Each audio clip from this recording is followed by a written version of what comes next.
कैसे हैं आप? आशा करती हूँ आप सभी बहुत अच्छे होंगे। तो बच्चों, आज आपके हिंदी व्याकरण की क्लास 5th का चैप्टर नंबर 15 शुरू करते हैं। आपके चैप्टर का नाम है बच्चों पत्र लेखन, जिसे हम इंग्लिश में लेटर राइटिंग कहेंगे। ठीक है, चलिए। पत्र हमारे कितने प्रकार के होते हैं? 2 प्रकार के। कौन से? औपचारिक पत्र और अनौपचारिक पत्र। पारस्परिक संदेह भेजने व हालचाल जानने के लिए प्राय पत्र लिखे जाते हैं। जो हमारे दूर के रिश्तेदार होते हैं या फिर हमें किसी ऑफिस या कहीं शिकायत दर्ज करनी हो तो वहाँ के लिए हम क्या करते हैं? पत्र लिखते हैं। ठीक है, चलिए। पत्र मैंने आपको बता दिए हैं, औपचारिक और अनौपचारिक पत्र होते हैं। ठीक है, औपचारिक पत्र कौन से होते हैं? इसके अंतर्गत प्रधानाचार्य को प्रार्थना पत्र, किसी अधिकारी को पत्र, किसी समाचार पत्र, संपादक को पत्र आदि आते हैं। और अनौपचारिक पत्र कौन से होते हैं बच्चों? जिसके अंतर्गत व्यक्तिगत पत्र जैसे मित्र व संबंधियों आदि को पत्र, शुभकामना व बधाई पत्र आदि आते हैं। आगे दोनों ही प्रकार के कुछ पत्र दिए जा रहे हैं, इन्हें पढ़िए और पढ़कर स्वयं ही पत्र लिखना समझिए। चलिए, यहाँ कुछ बच्चों उदाहरण दिए गए हैं कि पत्र हम किस प्रकार से लिख सकते हैं। तो सबसे पहला पत्र है हमारा प्रधानाचार्य को शुल्क क्षमा के लिए प्रार्थना पत्र। ठीक है, चलिए। तो कैसे लिखेंगे हम? सबसे पहले सेवा में प्रधानाचार्य जी, कैम्ब्रिज पब्लिक स्कूल, यहाँ हम अपने स्कूल का नाम डालेंगे जिस भी स्कूल में है। फिर नई दिल्ली स्थान डालेंगे जहाँ भी हम रह रहे हैं। विषय शुल्क क्षमा करने के लिए पत्र यानी प्रार्थना पत्र। अब यहाँ से हम पत्र को अपने को शुरू करेंगे। ठीक है, महोदया, सविनय निवेदन यह है कि मैं आपके विद्यालय में 5वीं कक्षा का छात्र हूँ।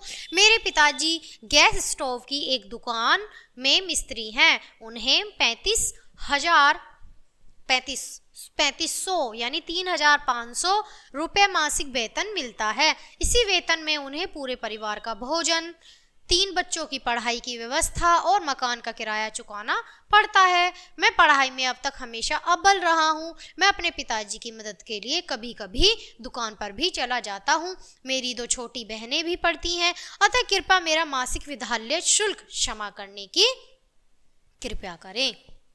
तो बच्चों, इस प्रकार से ये पत्र होगा। फिर कहेंगे हम धन्यवाद। आपका आज्ञाकारी शिष्य वैभव, कक्षा 5A, दिनांक डाल देंगे। ठीक है, इस तरह हमारा ये प्रधानाचार्य को पत्र हो जाएगा। चलिए, अगला पत्र है हमारा बड़े भाई के विवाह में शामिल होने हेतु 4 दिन के अवकाश के लिए अपने प्रधानाचार्य को प्रार्थना पत्र। तो हम विवाह के लिए कैसे प्रार्थना पत्र लिखेंगे? चलिए शुरू करते हैं। सबसे पहले परीक्षा भवन, नई दिल्ली, तो नई दिल्ली नहीं, हापुड़ है तो हापुड़, गाजियाबाद है गाजियाबाद, मेरठ है मेरठ डालकर दिनांक डालेंगे। जो तारीख होगी 12 मार्च है तो कुछ भी डाल सकते हैं, 2000 है ना, सन डाल देते हैं। फिर उसके बाद प्रधानाचार्य SD पब्लिक स्कूल, हमारा जो भी स्कूल होगा हम स्कूल का नाम डालेंगे। पंजाबी बाग, नई दिल्ली। महोदया, शुरू करेंगे पत्र को। सविनय निवेदन यह है कि मेरे बड़े भाई का शुभ विवाह दिनांक 6 मार्च 2026 को होना सुनिश्चित हुआ है।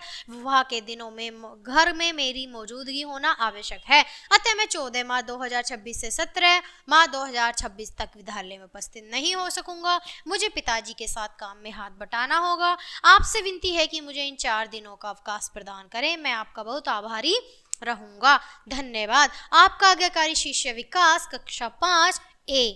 ठीक है, अगला पत्र है बच्चों हमारा दादी जी को अपनी पाठशाला के लिए विषय बताते हुए, यानी जो दादाजी हैं वो दादी जी को अपनी पाठशाला के विषय में बताते हुए पत्र लिख रहे हैं। कैसे?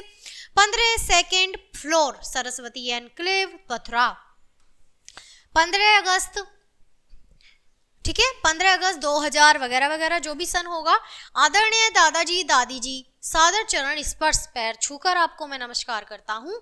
फिर लिखेंगे हम सब यहाँ कुशल पूर्वक हैं। ईश्वर से आपकी कुशलता शुभ चाहते हैं। दादी जी, मेरी पाठशाला सबसे अच्छी पाठशाला है।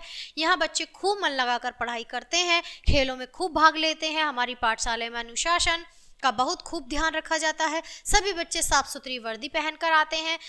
अध्यापिकाएं खूब मन से पढ़ाती हैं और बच्चे मन लगाकर पाठ याद करते हैं। अधिकतर बच्चों की लिखाई मोती जैसी सुंदर है। आसपास के शहरों से यहाँ बच्चे पढ़ने आते हैं। मैं अपनी पाठशाला में बहुत खुश हूँ। पापा आपको चरण स्पर्श लिखवाते हैं। पत्र की प्रतीक्षा में आपका पोता अभिराज चौधरी।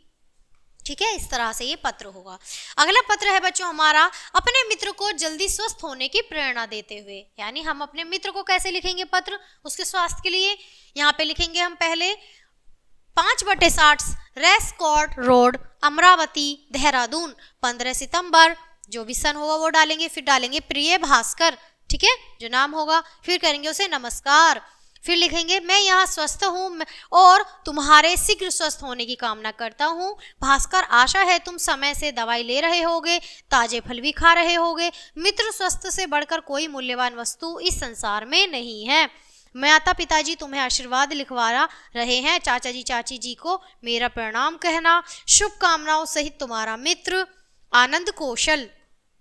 इस तरह से पत्र हो जाएगा। अब करेंगे हम मित्र को जन्मदिन पर निमंत्रण देने के लिए पत्र, ठीक है। किस तरह से लिखेंगे 235/B गोविंदपुरी, नई दिल्ली, ठीक है, डालेंगे स्थान जहां भी हमारा एड्रेस होगा, जहां भी मतलब जिस एड्रेस के लिए हम डालेंगे, ठीक है, दिनांक इस तरीके से। फिर प्रिय मित्र यश, 2 माह से न तो तुम्हारा कोई पत्र आया हो और न ही कोई समाचार। तुम्हें याद होगा कि 25 अक्टूबर को मेरा जन्मदिन है।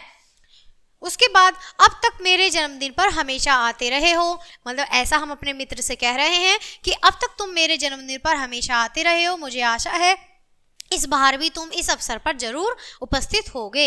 मैंने अपने मित्र साहिल, रवि, वैभव, शुभम आदि को भी बुलाया है, वे तुमसे मिलकर बहुत खुश होंगे। तुम आओ तो कार्यक्रम का मजा ही कुछ और होगा। प्रातःकाल हवन होगा, दोपहर को प्रतिभोज तथा रात्रि में नृत्य, चुटकुले और मस्ती करेंगे। दिन भर खूब आनंद लेंगे। पूज्य चाचा जी, पूज्य चाची जी को सादर प्रणाम, गुणिका को प्यार। तुम्हारी प्रतीक्षा में तुम्हारा मित्र अंशु त्यागी। तो बच्चों इस तरह से हमारा ये जो पत्र लेखन का पार्ट है वो यहाँ खत्म होता है। मैं आशा करती हूँ आपको पार्ट बहुत अच्छे से समझ में आया होगा। तो मिलते हैं आपसे इसी तरह एक बहुत अच्छे से चैप्टर के साथ। तब तक के लिए बाय, थैंक्स फॉर वॉचिंग।